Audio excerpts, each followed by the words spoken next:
La Terre est condamnée. C'est ce que nous affirment les chercheurs qui étudient la vie des étoiles. Quand notre Soleil aura fait son temps, il se dilatera jusqu'à atteindre plusieurs fois son volume actuel, provoquant l'évaporation de notre atmosphère. Peut-être même engloutira-t-il toute la Terre avant de se contracter et de disparaître. Première bonne nouvelle, nous ne serons pas là pour assister au spectacle. Le Soleil n'explosera que dans 5 milliards d'années. Deuxième bonne nouvelle, la mort du Soleil sera à l'origine de la création d'une autre génération d'étoiles. Car comme le phénix renaissant de ses cendres, les étoiles mourantes insufflent à la galaxie une vie nouvelle. Lorsque, par une nuit étoilée, nous observons le ciel, nous avons le sentiment que les étoiles sont éternelles.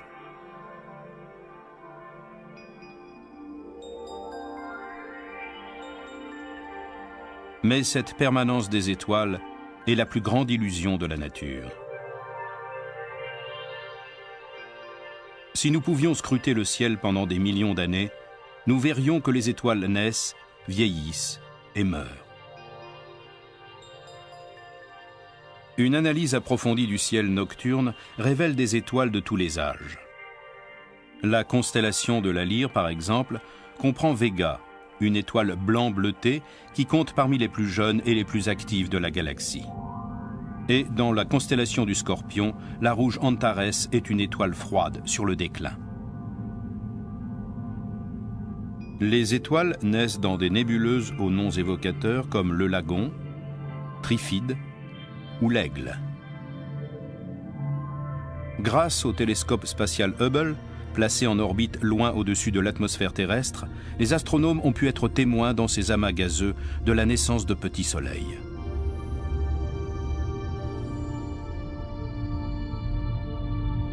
Ils ont également pu étudier des nébuleuses telles que l'Hélice, l'Anneau et l'Esquimau. Ces cercles de fumée céleste sont en fait les derniers soupirs d'étoiles mourantes. Les astronomes ont même étudié les vestiges d'étoiles mortes dans une formidable explosion il y a des milliers d'années. Ces incroyables photos du cycle de la vie des étoiles nous ont donné une autre approche de la notion même de vie. Le carbone est le constituant fondamental de tous les êtres vivants sur la Terre. Or, sans le cycle de vie des étoiles, il n'y aurait pas un seul atome de carbone dans toute la galaxie.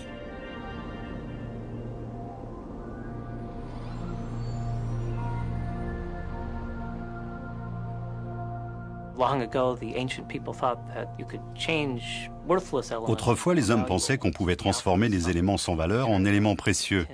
Les alchimistes cherchaient ainsi à changer le plomb en or et en argent. Nous savons maintenant que c'est impossible, du moins sur Terre.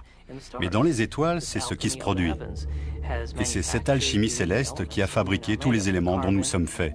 Le carbone, à la base de toute vie, l'azote qui est dans l'air, l'oxygène que nous respirons, le fer dans notre sang, le calcium dans nos os, tout cela a été créé par les étoiles et l'histoire de la genèse de ces éléments est vraiment passionnante. Commençons par une étoile simple, comme notre Soleil. Le Soleil est une sphère d'hydrogène incandescent, en combat constant contre son champ gravitationnel. Les forces de gravitation qui tendent à faire imploser la sphère du Soleil sont en effet contrecarrées par la pression du rayonnement de son cœur chaud.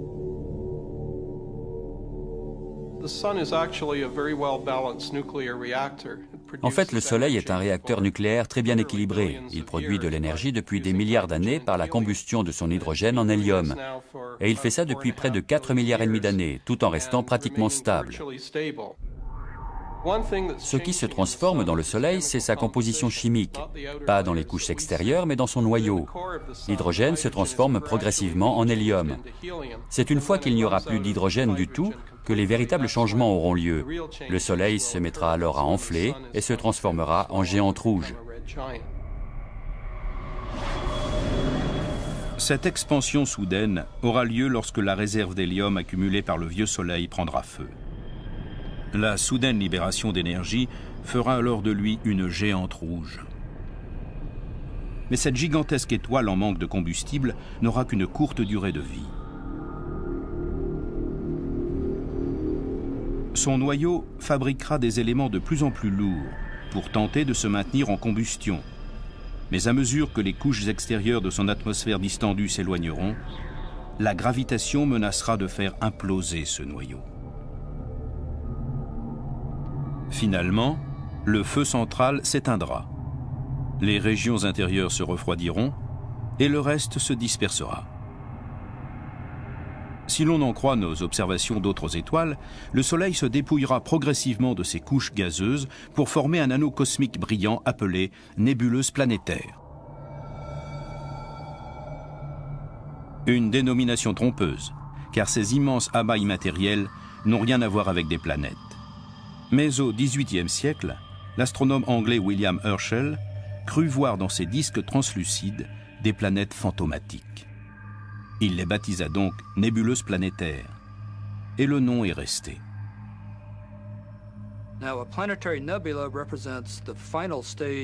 Une nébuleuse planétaire représente le dernier stade de l'évolution d'une étoile comme le Soleil.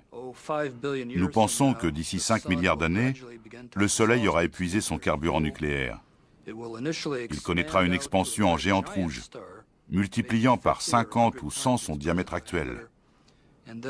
Puis ces couches extérieures se perdront dans l'espace, laissant derrière elles le noyau central. Ce cœur chaud enverra des rayons ultraviolets dans les gaz environnants, les faisant briller et leur donnant l'apparence d'une nébuleuse, comme la nébuleuse de l'Anneau. Puis cette nébuleuse se dissipera progressivement dans l'espace. Le cœur restant s'usera peu à peu et deviendra ce qu'on appelle une naine blanche. Et que devient la Terre dans tout cela? Un poète a dit « La Terre finira-t-elle dans la glace ou dans le feu ?» En fait, nous aurons d'abord droit au feu, puis à la glace. D'abord, la géante rouge réduira la Terre en cendres, et ensuite, ce qui en restera gèlera, lorsque le Soleil deviendra une naine blanche et disparaîtra. Bien sûr, nous ne pouvons pas en être absolument sûrs. Quelques astronomes prévoient un scénario encore plus catastrophique, selon lequel le Soleil s'agrandirait jusqu'à engloutir complètement la Terre. Celle-ci serait alors aspirée vers l'intérieur du Soleil et désintégrée avant d'atteindre son noyau.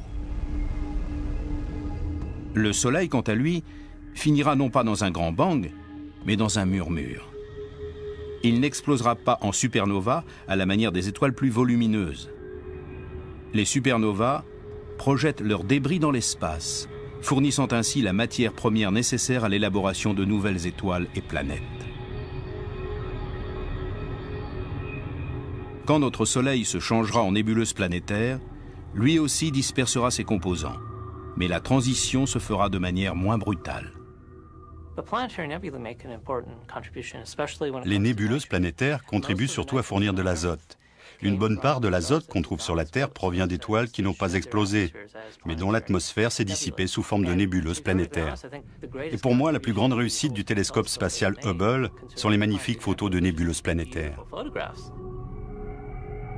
Les nébuleuses que Hubble a permis de photographier ont été baptisées de noms évocateurs, comme spirographe, le biréacteur, la fourmi, et la nébuleuse préférée des astronomes amateurs, l'œil de chat. À 3000 années-lumière de nous, elle affiche un tourbillon de gaz coloré complexe mais remarquablement symétrique.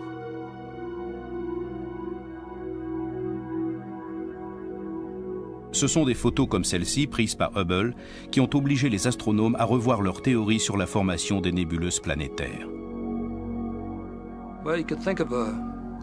On dirait un arroseur automatique quand elle tourne et projette de la matière dans différentes directions.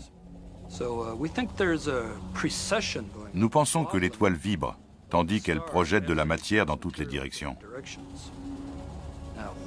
Mais pourquoi fait-elle ça? Cela reste un mystère. Peut-être est-ce dû à des champs magnétiques ou à l'action d'une étoile, ou même d'une planète compagnon.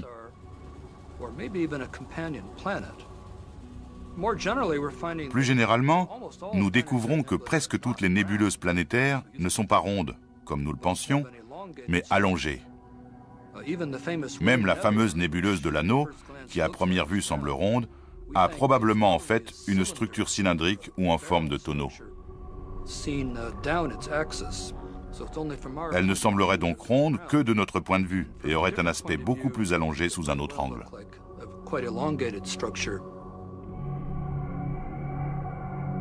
La nébuleuse de l'Hélice, située à 450 années-lumière, est la nébuleuse planétaire la plus proche de la Terre. Tout près d'elle se trouve une naine blanche ratatinée, dont les couches extérieures se sont dispersées il y a environ 10 000 ans. Le télescope spatial nous a permis de voir à l'intérieur de l'hélice et nous avons découvert des centaines de petites boules gazeuses, du moins petites en apparence. Sur la fameuse photographie de l'hélice, on voit des traînées de matière expulsées de ces nœuds très denses et qui forment ce qui ressemble à des comètes, bien qu'on ait affaire ici à un ordre de grandeur bien plus grand que dans notre propre système solaire. Ces boules font en fait plusieurs fois la taille de notre système solaire tout entier.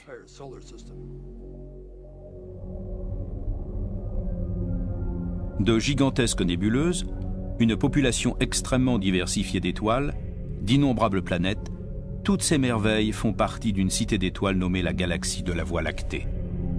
Tout comme une ville, cette cité change d'aspect au fil du temps. Et bien qu'elle semble assez statique, il s'y passe énormément de choses.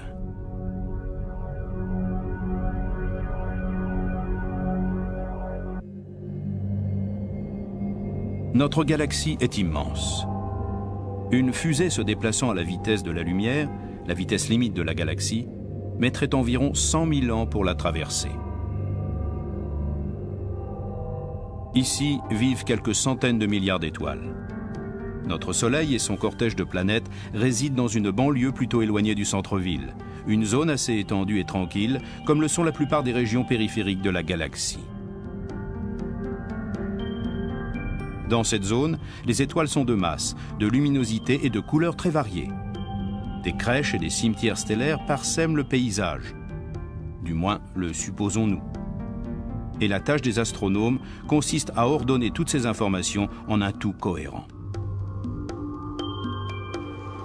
Dans ce but, des radioastronomes du monde entier se sont regroupés dans le cadre du relevé du plan galactique. Ils mettent en commun leurs données pour cartographier la Voie lactée de façon la plus précise possible. Cette entreprise a commencé au milieu des années 90 à l'Observatoire national de recherche radioastronomique situé près de Penticton, en Colombie-Britannique. Ce télescope à synthèse d'ouverture est muni de plusieurs paraboles reliées électroniquement qui fonctionnent comme une seule gigantesque antenne. Il scrute la Voie lactée à la recherche d'ondes radio émises par les atomes d'hydrogène, l'élément le plus abondant de la galaxie.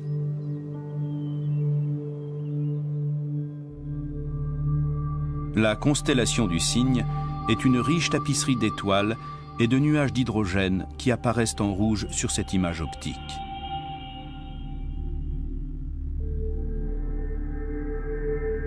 Mais grâce aux techniques d'observation radio et aux satellites, on peut désormais déceler des objets difficiles ou impossibles à détecter de façon optique.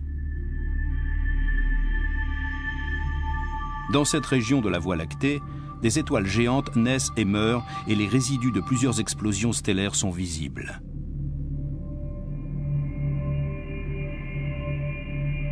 Des nébuleuses compactes indiquent la présence d'une étoile récemment formée, enveloppée d'un voile dense de gaz chaud. Des vents stellaires provenant d'autres jeunes étoiles, et probablement aussi d'explosions anciennes, ont modelé des nuages de gaz et de poussière en longs filaments courbes.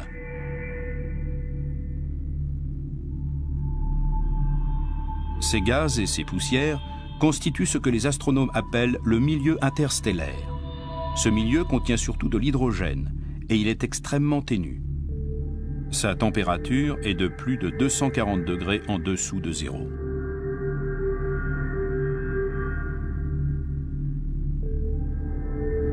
Par endroits, le milieu interstellaire se concentre en nuages moléculaires denses, amas concentrés de gaz et de poussière. C'est là que se forment les étoiles.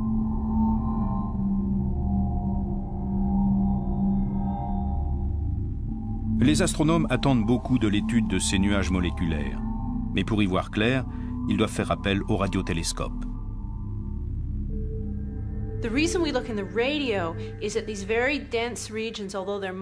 Nous utilisons des radiotélescopes parce que dans ces régions très denses, composées majoritairement de gaz, il y a environ 1% de grains de poussière extrêmement fins qui interceptent la lumière, l'absorbent et la dispersent.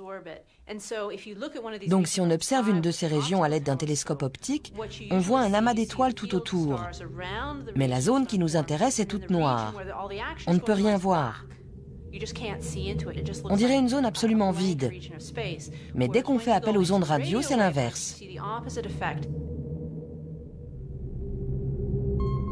Les ondes radio pénètrent à l'intérieur de ces zones de fine poussière, ce qui permet aux radiotélescopes d'enregistrer ce qu'elles contiennent. Ces nuages glacés étant de puissants émetteurs d'ondes radio, leur structure peut être analysée en détail. Et les systèmes stellaires en formation dans ces nuages produisent eux aussi des ondes radio.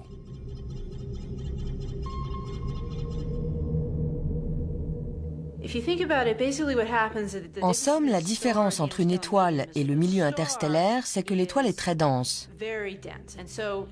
Pour former une étoile, il faut donc prendre une portion de ce milieu équivalente à la masse de notre Soleil, donc étendue sur un diamètre de 3 à 5 années-lumière, et la compresser en quelque chose d'assez petit et chaud pour devenir une étoile.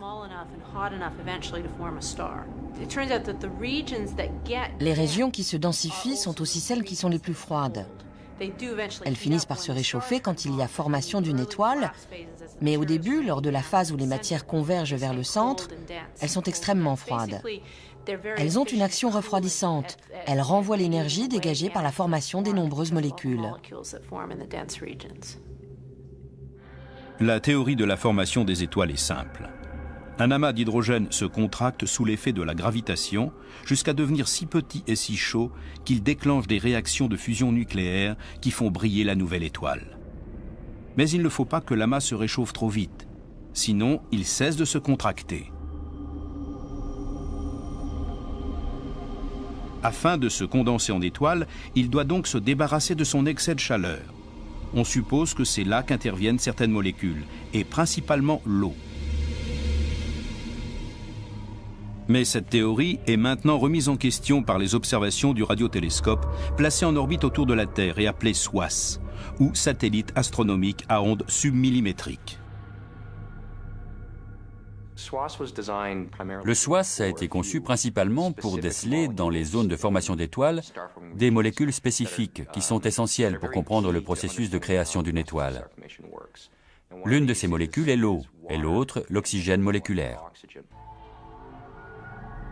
Les molécules d'eau émettent des ondes radio que les antennes des satellites sont en mesure de capter. Et ces ondes, en ôtant de l'énergie à la nébuleuse, servent à la refroidir. S'il contient assez d'eau, un nuage interstellaire pourra ainsi rester froid assez longtemps pour se condenser en un amas d'étoiles. L'équipe du SOAS est donc partie à la recherche d'eau dans l'espace. Elle en a rapporté de bonnes et de mauvaises nouvelles. Nous avons découvert qu'il y avait de l'eau absolument partout dans la galaxie, et nous avons examiné de nombreuses régions. Mais elle est bien moins abondante que ce que nous pensions, environ 100 à 1000 fois moins que ce que nos modèles nous laissaient supposer.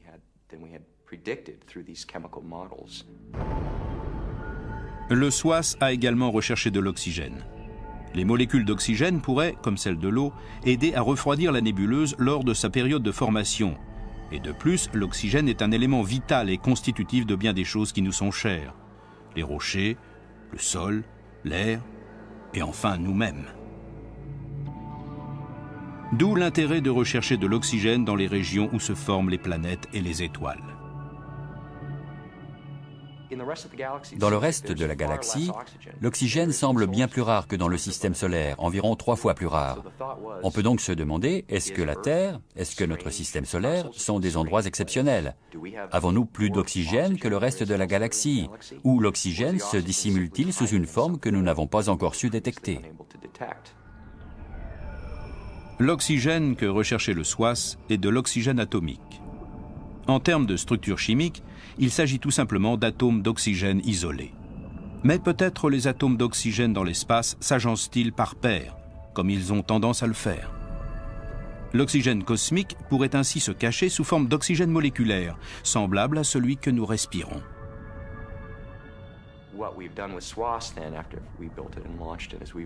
Après avoir mis le SWAS sur orbite, nous avons examiné plusieurs régions, mais n'avons jamais trouvé d'oxygène moléculaire nulle part, après des centaines d'heures d'observation de zones précises du ciel.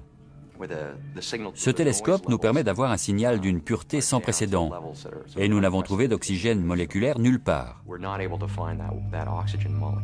La question demeure donc, la Terre fait-elle figure d'exception, et y a-t-il très peu d'oxygène dans le reste de la galaxie?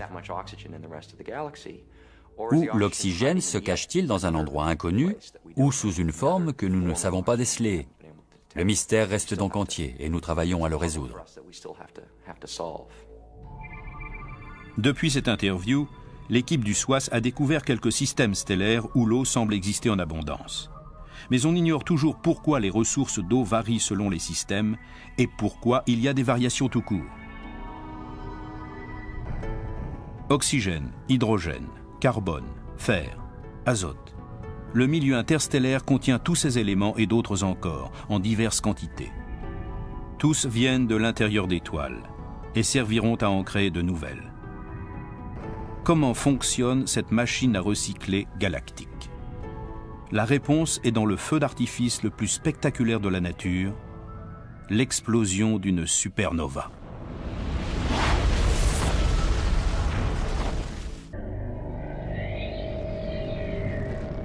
Notre Soleil se contentera peut-être de disparaître en silence, mais les étoiles les plus massives, elles, s'éteignent avec fracas. Les plus grandes étoiles de la Voie lactée meurent dans un éclair aveuglant appelé supernova. Ces étoiles consomment tout leur hydrogène en à peine quelques millions d'années. Puis la gravité prend le dessus et elles se mettent à se contracter. Ceci met le feu à d'autres réserves de carburant comme l'hélium et le carbone. Et l'étoile devient une géante rouge.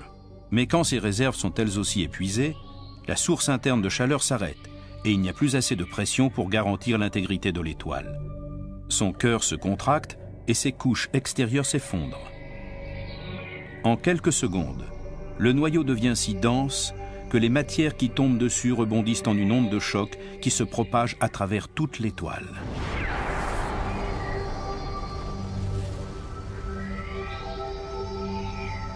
Lorsque l'onde atteint la surface de l'étoile, celle-ci explose en un feu d'artifice cosmique.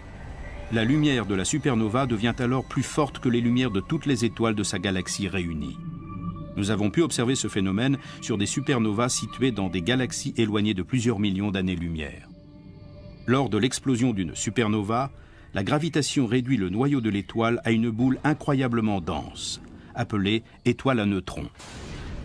Les neutrons sont des particules subatomiques qui, avec les protons, forment le noyau d'un atome. Une étoile à neutrons atteint un volume tellement compact que toutes les particules subatomiques qui s'y trouvent se transforment en neutrons. La gravité a réduit l'étoile à sa plus petite taille possible, en la convertissant en énorme noyau atomique.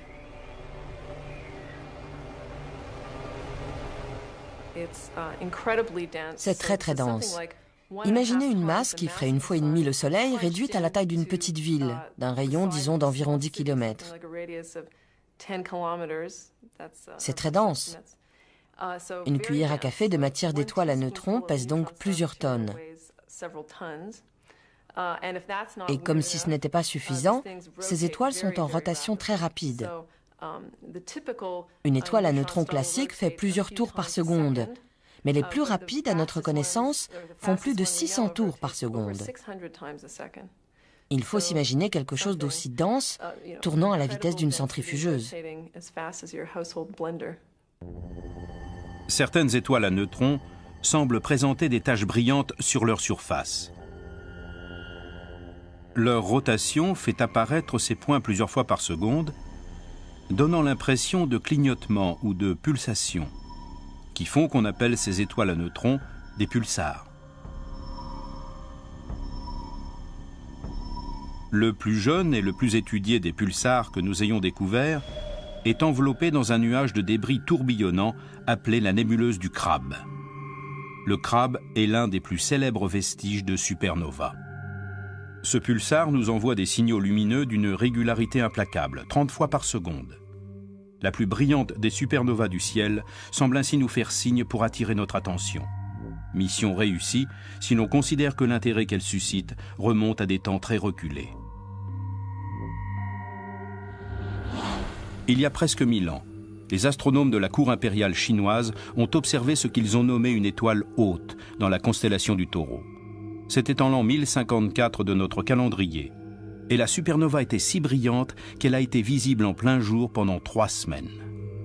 Et il a fallu près d'1 an avant qu'elle ne disparaisse du ciel nocturne. Des siècles plus tard, des astronomes ont mesuré ce pulsar grâce à leur télescope. On a ainsi découvert que le Crabe s'accroissait au rythme de plus de 1500 km par seconde et qu'il faisait plusieurs milliers de fois la taille de notre système solaire.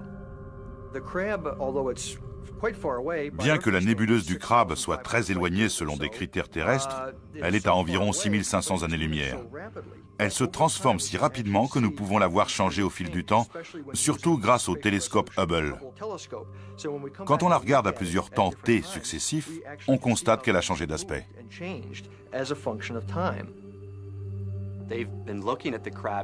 La nébuleuse du Crabe a été observée régulièrement avec Hubble, qui permet de faire des gros plans de la région centrale et de voir le pulsar, mais aussi tous les phénomènes qui l'entourent. Une série de ces clichés a même été transformée en film. Tout change si vite dans cette nébuleuse qu'on peut voir les choses évoluer en l'espace de quelques semaines ou mois. On voit des cercles concentriques, un peu comme si on jetait une pierre dans un étang, des ondes concentriques qui s'éloignent du centre. On peut également voir que le pulsar, qui tourne à 30 tours par seconde, provoque un vent qui va du centre vers l'extérieur et influe sur la matière interstellaire qui entoure le pulsar.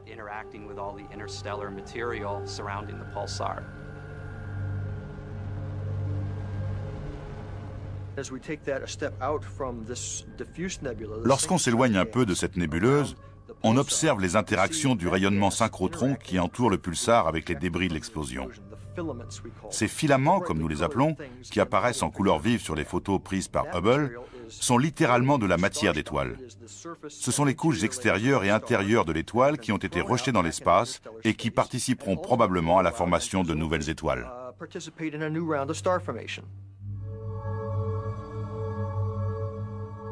Mais toutes les grandes étoiles ne finissent pas en étoiles à neutrons. Les plus gigantesques connaissent un sort plus étrange encore. Lorsqu'une étoile immense devient une supernova, les couches extérieures sont expulsées, mais le noyau, lui, implose complètement. Les forces nucléaires qui assurent la cohésion des étoiles à neutrons ne suffisent plus à contrer le champ gravitationnel soudain amplifié à l'extrême, et le noyau est aspiré dans un tourbillon cosmique. Il se réduit à un point et disparaît, faisant un trou dans l'espace-temps et ne laissant derrière lui que son champ gravitationnel. L'ancienne étoile géante est devenue un trou noir. Par nature, les trous noirs sont difficiles à détecter, mais il existe une façon indirecte de les découvrir. Si le trou noir fait partie d'un système d'étoiles doubles, il va aspirer le gaz de l'étoile voisine. Cette matière forme alors un tourbillon autour du trou noir, avant d'y disparaître.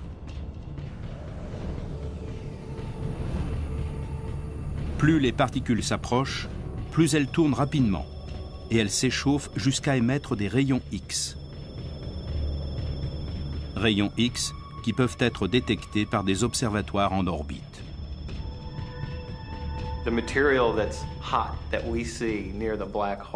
La matière chaude que l'on voit près du trou noir émet ses dernières radiations.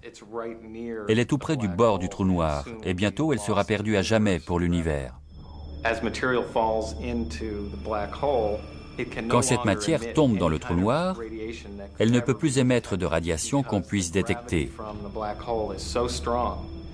La gravitation dans le trou noir est telle que même la lumière d'un gaz très chaud, ou d'atomes et de molécules très chauds qui sont au fond du trou noir ne pourra jamais s'en échapper. Il n'y a aucune façon pour nous de détecter quelque chose qui est tombé dans un trou noir. En d'autres termes, toute information concernant cette matière est perdue. Et bien qu'elle se trouve certainement encore dans l'univers, nous n'avons aucun moyen de la retrouver. Elle est donc perdue à jamais. De même que la disparition des plus grandes étoiles, la naissance d'un trou noir est un phénomène qui s'accompagne d'une certaine production de déchets. De grandes quantités de matière sont rejetées dans l'espace, où elles contribueront à la naissance d'une nouvelle génération de soleils. Notre région de la Voie lactée est ainsi pleine de matière stellaire recyclée. Le Soleil en est un bon exemple, ainsi que les planètes, ou nous-mêmes. Mais le processus de formation d'une étoile n'est pas simple, et les résultats ne sont pas garantis.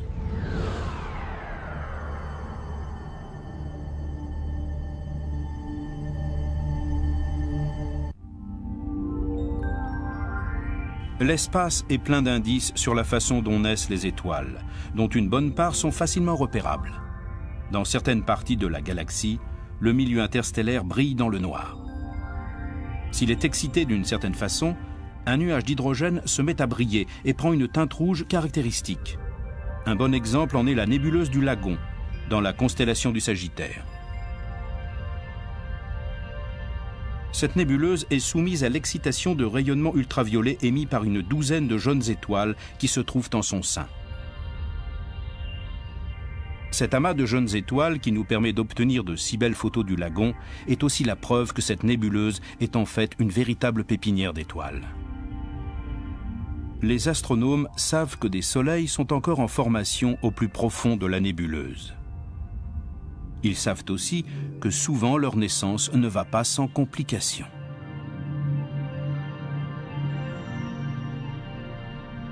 Les milieux étranges qui abritent les jeunes étoiles peuvent être observés dans la constellation d'Orion. L'aspect caractéristique d'Orion est bien connu des astronomes amateurs. Sa ceinture de 3 étoiles brillantes est facilement repérable à l'œil nu. Des étoiles moins brillantes indiquent également la fameuse nébuleuse d'Orion, objet favori des astronomes amateurs, puisqu'elle renferme l'une des zones de formation d'étoiles les plus remarquables de nos cieux. Le télescope Hubble a permis de visualiser l'intérieur de la nébuleuse d'Orion. En plus des jeunes étoiles qui font briller la nébuleuse, il a mis en évidence des proto-étoiles embryonnaires enveloppées de cocons de poussière. Les chercheurs se demandent si des étoiles et des planètes naîtront de cet amas de poussière et de gaz. L'astronome canadien Doug Johnston a analysé les photos de Hubble pour y découvrir des traces de naissance d'étoiles.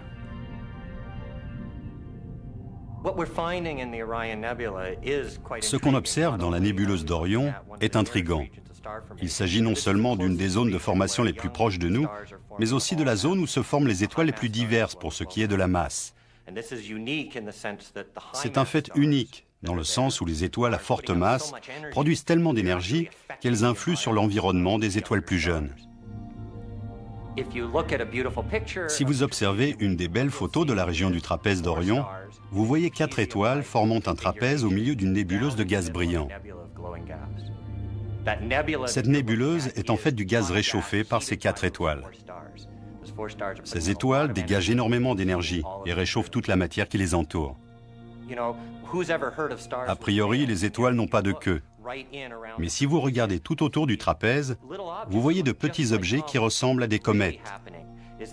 Ce qui se passe en fait, c'est que les jeunes étoiles sont entourées de disques de matière qui sont chauffés par les étoiles massives. En se dégageant du disque, la matière se met à briller, comme une comète. Et le vent émis par les étoiles massives repousse cette matière et lui donne l'aspect d'une queue de comète. Ceci se passe à l'échelle de notre système solaire, ce qui renforce l'idée que ces disques que nous observons autour des étoiles font la même taille que notre système solaire et constituent le lien entre le processus de formation des étoiles et celui des planètes.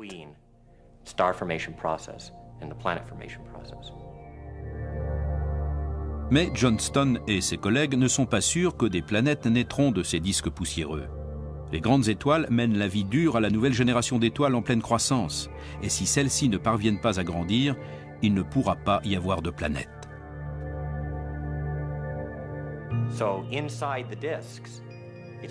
À l'intérieur des disques, il n'est pas certain qu'on aille jusqu'à la formation des planètes. La nébuleuse d'Orion est une région violente et dangereuse. Et les disques sont détruits au bout de laps de temps très court, moins d'1 million d'années. Ça fait long pour vous et moi, mais dans la vie d'une étoile, c'est très bref. La naissance des étoiles n'est pas seulement compromise sur Orion. De l'autre côté du firmament, dans la constellation du Serpent, se trouve une grande région de formation stellaire nommée la nébuleuse de l'Aigle. À l'intérieur de l'Aigle se trouvent des piliers gigantesques de matière moléculaire dense et froide qui surplombent une cavité remplie de gaz brûlants. Les radiations intenses émanant des jeunes étoiles de l'Aigle frappent ces piliers et les érodent à la façon d'un puissant vent du désert.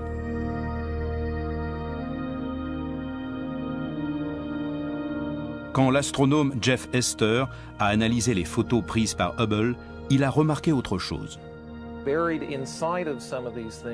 À l'intérieur de tout ça, il y avait des étoiles. Et nous avons compris que nous observions des étoiles en cours de formation. Des noyaux de gaz rendus visibles par l'évaporation de la matière environnante. Hester pense que, tandis que leur enveloppe protectrice se dissipe, les proto-étoiles sont exposées à un vent violent de rayons ultraviolets en provenance des grands soleils de générations précédentes. Les vents de radiation menacent de faire disparaître les gaz essentiels dont ces embryons d'étoiles ont besoin pour grandir, les privant peut-être même de la possibilité de devenir des étoiles. Apparemment, dans le nid de l'Aigle, tous les nouveau-nés ne survivent pas. L'étoile poursuit sa formation, elle accumule de la matière, augmente de taille, et à un moment donné, qui est arbitraire, le couperet tombe. Tu n'auras plus rien. Et l'étoile reste à cette taille parce qu'elle n'a plus de matière à assimiler. Voilà ce que nous observons. Il s'agit d'un des processus qui déterminent la taille des étoiles.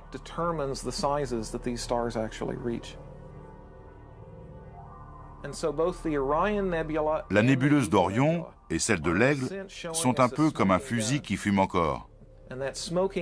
Et ce fusil qui fume encore, c'est l'effet qu'ont les étoiles massives chaudes sur leur environnement et sur la formation d'étoiles.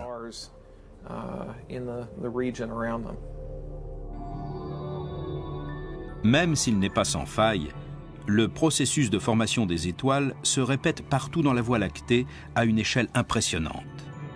Et tout aussi impressionnant est le fait que cette galaxie contienne au moins une espèce d'être pensant qui essaie à tout prix de découvrir les secrets de l'univers.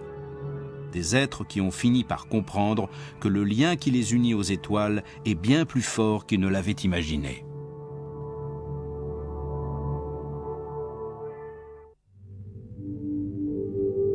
Toutes nos enquêtes et analyses approfondies de la Voie lactée nous ont appris au moins une chose: tout est en relation.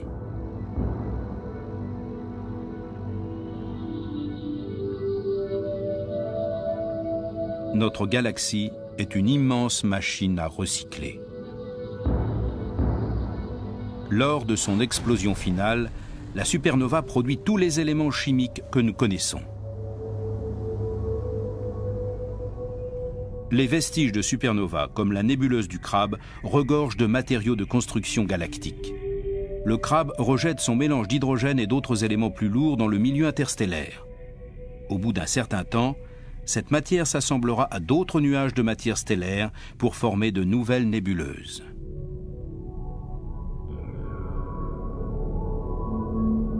Notre Soleil, ses planètes et bien sûr notre Terre ont été créés au sein d'une nébuleuse dont les composants provenaient d'étoiles mortes.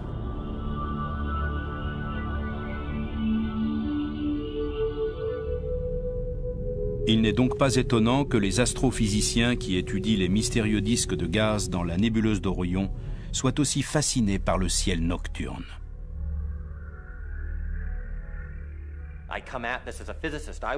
En tant que chercheur, j'ai le désir de comprendre. Voilà pourquoi ce qui m'intéresse principalement, c'est comment la matière se dégage-t-elle de ces disques. C'est un problème de physique. Mais quand je suis dans ma résidence secondaire en Ontario et que je m'allonge dans une barque pour regarder les étoiles comme je le faisais déjà tout petit, je ne m'occupe plus de physique. Je regarde la beauté du spectacle. Pour d'autres astronomes, cette beauté est davantage conceptuelle que visuelle. Le simple fait que nous puissions comprendre un phénomène comme celui de la formation des étoiles est en soi une source d'émerveillement. Comment les étoiles se forment-elles à l'autre bout de la galaxie? À partir d'une information qui nous parvient de l'immensité de l'espace, juste en regardant une étoile, on peut dire de quoi est faite cette étoile, alors qu'elle se trouve à l'opposé de la galaxie.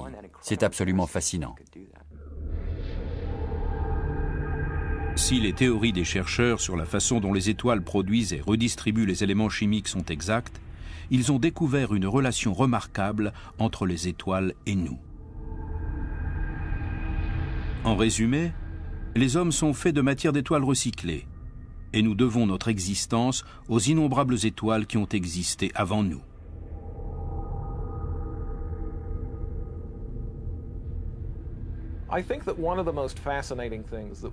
Parmi tout ce que nous avons appris en matière d'astronomie au cours des dernières décennies, le plus fascinant concerne notre relation à l'univers et sur le fait que nous en sommes le produit.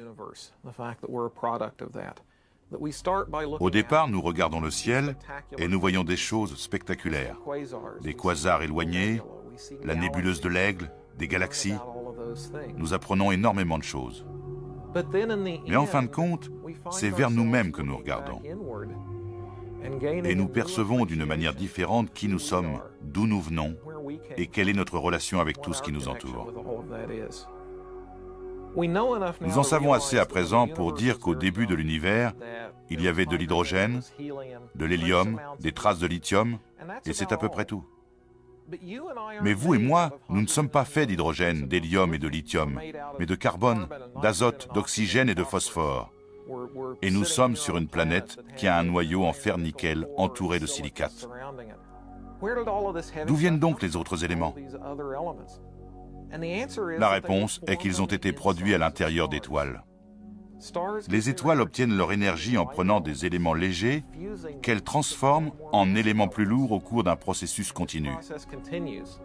Mais quel rapport peut-il bien y avoir avec nous? Nous ne sommes pas à l'intérieur d'une étoile. Eh bien, vers la fin de leur vie, les étoiles rejettent cette matière, la projettent par des vents violents dans des nébuleuses planétaires et deviennent des supernovas. Et toute cette pollution chimique, comme on devrait l'appeler, l'héritage chimique de ces étoiles est rendu à l'espace interstellaire. Et quand notre Soleil, quand notre Terre se sont formés, il y avait tout autour des éléments plus lourds qui ont permis des combinaisons chimiques intéressantes, comme celles qui ont donné la vie, par exemple. Que vous regardiez dans cette pièce ou par la fenêtre, les atomes qui forment toutes les choses que vous voyez ont autrefois fait partie d'une étoile et ont été créés à l'intérieur d'une étoile. Vous et moi faisons partie de ce processus. Nous sommes le produit final de l'évolution chimique de la galaxie. Il ne s'agit donc pas de quelque chose d'éloigné, de lointain, de distant, mais de quelque chose qui est inextricablement lié à notre existence. Et c'est peut-être ce que l'astronomie a de plus fascinant aujourd'hui.